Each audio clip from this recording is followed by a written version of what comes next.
আমাদের শব্দদূষণ নিয়ন্ত্রণ বিধিমালা 2025 গেজেট নোটিফাইড হয়েছে। সেইখানে আইনগতভাবে পরিবেশ অধিদপ্তরের পাশাপাশি পুলিশকেও দায়িত্ব দেওয়া হয়েছে, কারণ তারাই সারাক্ষণ রাস্তায় থাকেন। তারা যেন শব্দদূষণ যারা করেন তাদের বিরুদ্ধে তাৎক্ষণিক ব্যবস্থা গ্রহণ করতে পারেন। ইতিমধ্যে ঢাকার বেশ কয়েকটা এলাকা নীরব এলাকা ঘোষণা করা হয়েছে। আজকের অনুষ্ঠান সূচিটা আমি একটু বলি এবং পরের পরিকল্পনাগুলো একটু বলি। আজকে হচ্ছে একটা মোটর শোভাযাত্রা হবে। এখান থেকে পরিবেশ অধিদপ্তর পর্যন্ত যাবে এই মোটর শোভাযাত্রা। সার্ক ফোয়ারা ঘুরে যাবে হচ্ছে পরিবেশ অধিদপ্তর পর্যন্ত।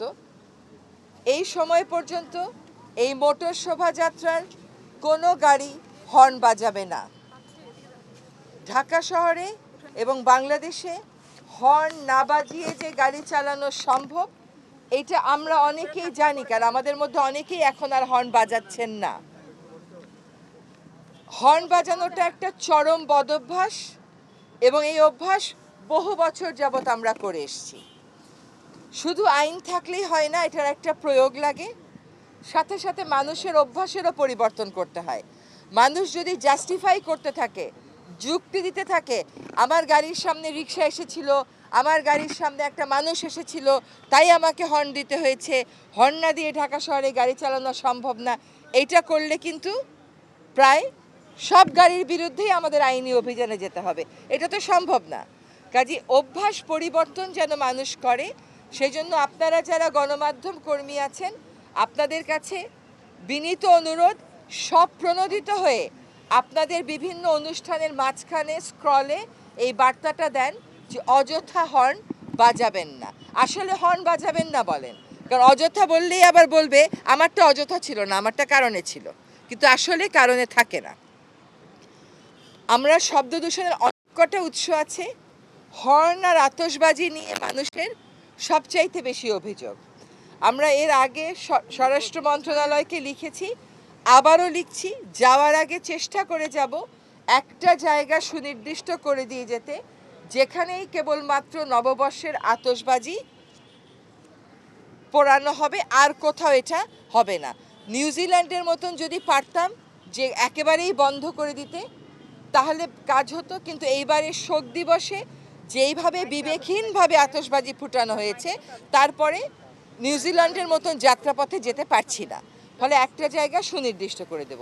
শব্দ দূষণের দিকে আমাদের দুইটা দিকে আমরা মনোনিবেশ করছি, একটা হচ্ছে হর্ন, একটা হচ্ছে আতশবাজি। হর্নে আবারও অনুরোধ করব যে আপনারা প্রত্যেকে যার যার গণমাধ্যমে এটাকে দায়িত্ব মনে করে প্রচার করবেন। দ্বিতীয় হচ্ছে নিজের গাড়িতে হর্ন বাজানো বন্ধ করবেন। আপনারা যখন আমাদের বাসায় যান, অফিসে যান রেকর্ড করতে, আমি প্রত্যেককে জিজ্ঞেস করি আপনার গাড়ি কি হর্ন বাজিয়েছিল? প্রত্যেকে উত্তর দেন জি আপা, হর্ন বাজিয়ে আসছি। এখন থেকে গাড়িতে উঠবেন আর হর্ন বাজাবেন না। অভ্যাসটা পরিবর্তন করতে হবে। দুইটা জিনিস জরুরি, একটা হচ্ছে অভ্যাস পরিবর্তন করা, একটা হচ্ছে আইনের প্রয়োগ করা। এই শব্দ দূষণ নিয়ন্ত্রণের জন্য একটা প্রকল্প ছিল, প্রায় 15 কোটি টাকা। সেই প্রকল্পের অর্ধেকেরও বেশি টাকা খরচ হয়ে গেছে। এটা কোনো দৃশ্যমান ফল হয়নি। বাকি টাকাটা আমরা আটকে রেখেছিলাম। প্রকল্পটা রিভাইজ করে আমরা বিআরটিএকে বড় একটা অংশ দিয়ে দিয়েছি। বিআরটিএ যেন পুলিশকে এবং ড্রাইভারদেরকে প্রশিক্ষণ দিতে পারে হর্ন না বাঁচানোর বিষয়ে। কিছু টাকা আমরা রেখেছি, এই যে আপনারা দেখছেন বিভিন্ন রাস্তার মোড়ে মোড়ে দাঁড়িয়ে মানুষের মধ্যে সচেতনতা সৃষ্টি করা, সেই কাজে। আর কিছু টাকা আছে আমাদের ইমামদের সাথে ওয়ার্কশপ, যারা এই ট্রাক বাস চালান তাদের মালিকদের সাথে ওয়ার্কশপ, এবং শব্দ দূষণের যে আন্তর্জাতিক দিবস আছে সেটাতে করা হবে। আজকে যেই কাজটা আমরা শুরু করলাম, এই কাজটা যেন অব্যাহত থাকে।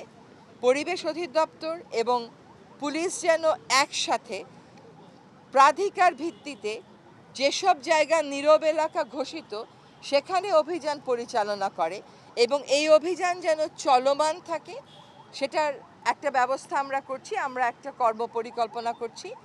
আশা করি নির্বাচিত সরকার এই কাজগুলো অব্যাহত রাখবে।